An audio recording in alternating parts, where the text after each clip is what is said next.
Salut tout le monde, ça fait un bon bout, je n'ai pas fait de vidéo en français, mais aujourd'hui je vous reviens avec une vidéo en français. Voilà. Je me suis posé une question. Comment ça va se passer? Comment ça va se passer? Vous savez, je vais donner le crédit à mon père. Il a prêché aujourd'hui. J'ai vraiment été bénie. Ça, c'est un dimanche, oui. J'ai vraiment été bénie par la parole et je vais partager avec vous. Je tombe directement dans le thème. Il n'y a pas le temps pour faire des présentations. Moi, c'est Phoebe Nobissi. Je me pose la question, comment ça va se passer? Mais comment ça va se passer? J'aimerais bien connaître quel chemin Dieu va emprunter, par quel chemin il va me faire passer pour arriver à la destination. S'il peut même seulement m'indiquer, là je ne vais pas tâtonner, comment ça va se passer. On me dit de croire, la Bible me demande de croire.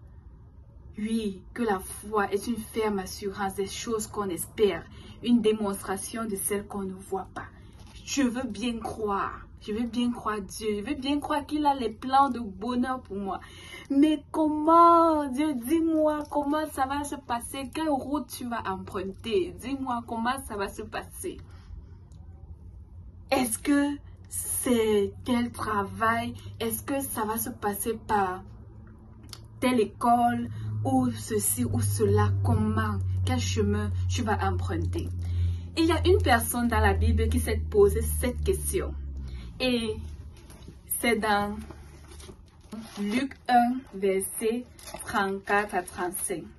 Je bénis vraiment Dieu pour la vie de mon père et pour ce message qu'il a prêché. J'ai vraiment été touchée et j'espère que ce message t'aidera aussi.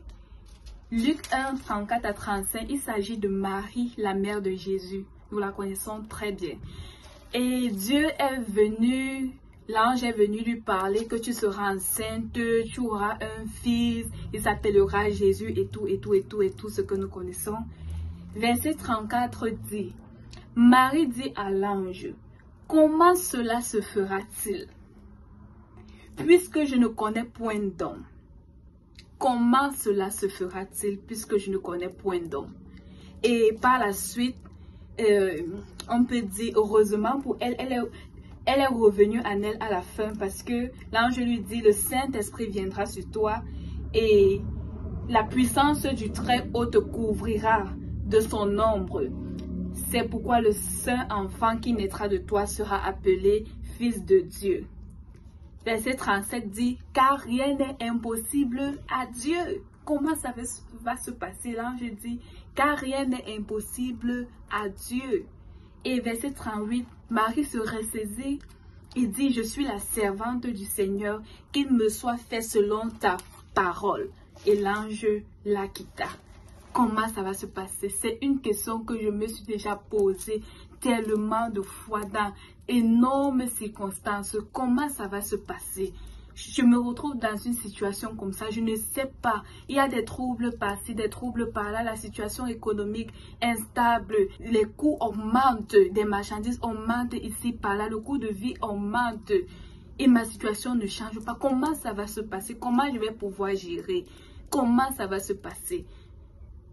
Est-ce qu'il y aura la magie ou ça va changer d'un clin d'œil? Comment ça va se passer? C'est une très bonne question. Et il a fait allusion à la parole de Dieu dans Romains 8, verset 32. La Bible nous dit, lui qui n'a point épargné son propre fils, mais qui l'a livré pour nous tous, comment ne nous donnera-t-il pas aussi toutes choses avec lui? Si Dieu nous a donné même Jésus, il a livré Jésus pour nous. Comment ce sont ces petites choses qu'on demande à lui qu'il ne va pas nous donner? Il a pris l'exemple que peu importe le problème que tu as, peu importe ta requête à Dieu, peu importe le désir, est-ce que c'est le mariage, est-ce que c'est le job, qu'est-ce que tu demandes à Dieu? Est-ce que c'est une situation financière stable? Peu importe ce que tu demandes à Dieu. Si la chose là est plus grande que Jésus, alors c'est que peut-être que Dieu ne va pas te donner. Mais si la chose là ne dépasse pas Jésus, ça veut dire que cette chose, Dieu va te la donner.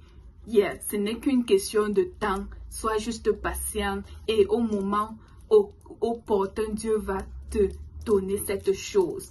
Parce qu'il ne nous a pas épargné Jésus, il n'a pas épargné son propre fils.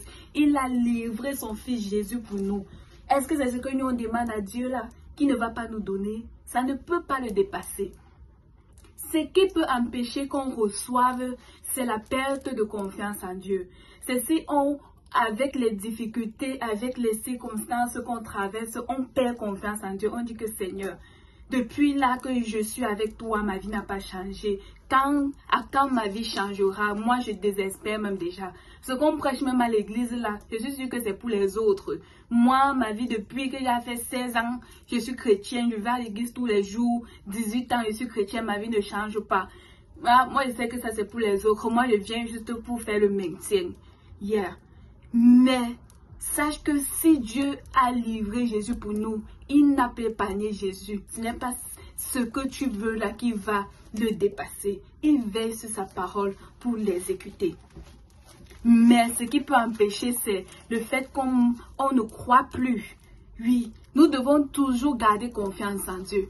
Il a donné un exemple que, de par son expérience, il a remarqué que c'est quand on approche déjà l'accomplissement des promesses de Dieu, quand la promesse va déjà se réaliser, c'est là que tu vas voir un vent de découragement arrive.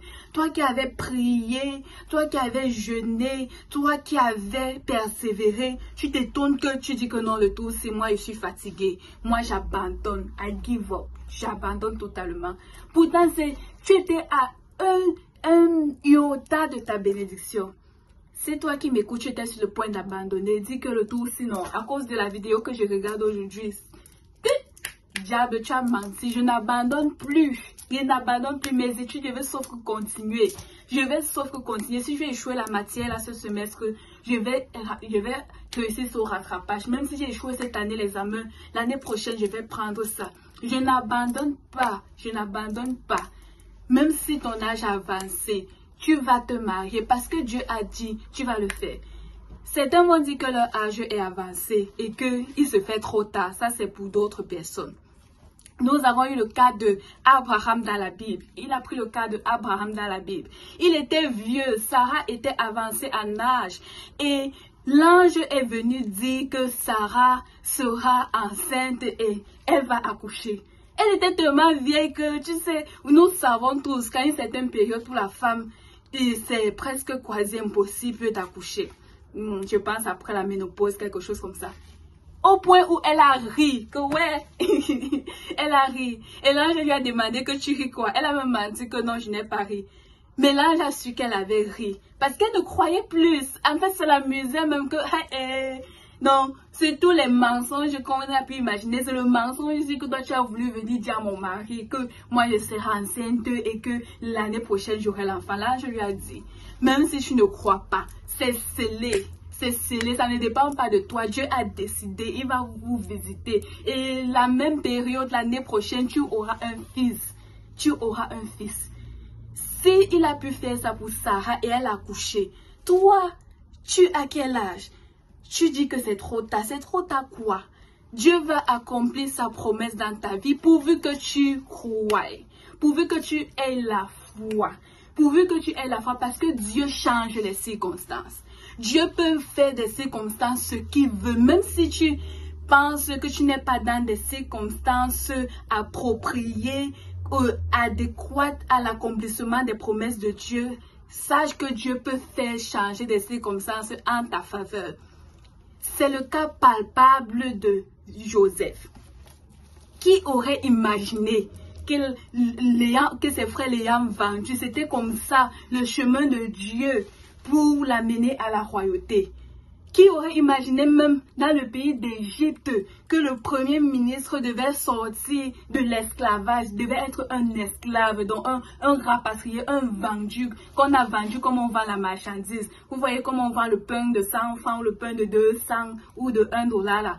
On l'a vendu comme ça et Dieu l'a récupéré. Dieu a changé le mal qui était médité contre lui en bien.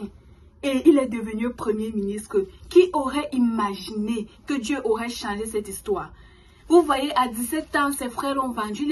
Il était ignorant, ses frères l'ont vendu. Lui, il pouvait dire que non, pour moi, est fini. Je ne vois plus comment toutes les promesses, tous les rêves, les songes que Dieu me montrait. Je ne vois plus comment ça va s'accomplir.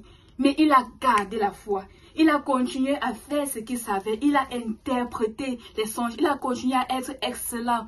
Il a continué à garder la foi en Dieu. Et même en Égypte, il ne s'est pas corrompu. Il ne s'est pas prostitué. Il a gardé la foi. Et Dieu l'a élevé. Il est devenu premier ministre. Et pour mettre le comble, Dieu a fait qu'il y ait la famine dans le pays, de son pays, là où il y avait ses frères. Et ils sont venus se réfugier chez lui. Et c'est lui qui les a nourris. Oh, ce que Dieu fait trop grand. Comment ça va se passer?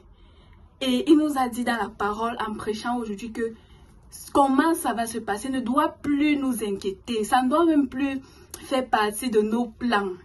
Ce sont des faux calculs. On doit laisser la logique qu'on a appris à l'école, comme moi j'ai fait Polytech là. On doit laisser cette logique. On doit laisser les logiques physiques, les logiques mathématiques, ceci, cela, tout ce qu'on nous a appris dans la vie active là. Ces logiques-là ne marchent pas toujours. Mais les logiques divines, les mystères divins marchent. Dieu crée le chemin là où peut-être toi, le médecin t'a donné un diagnostic.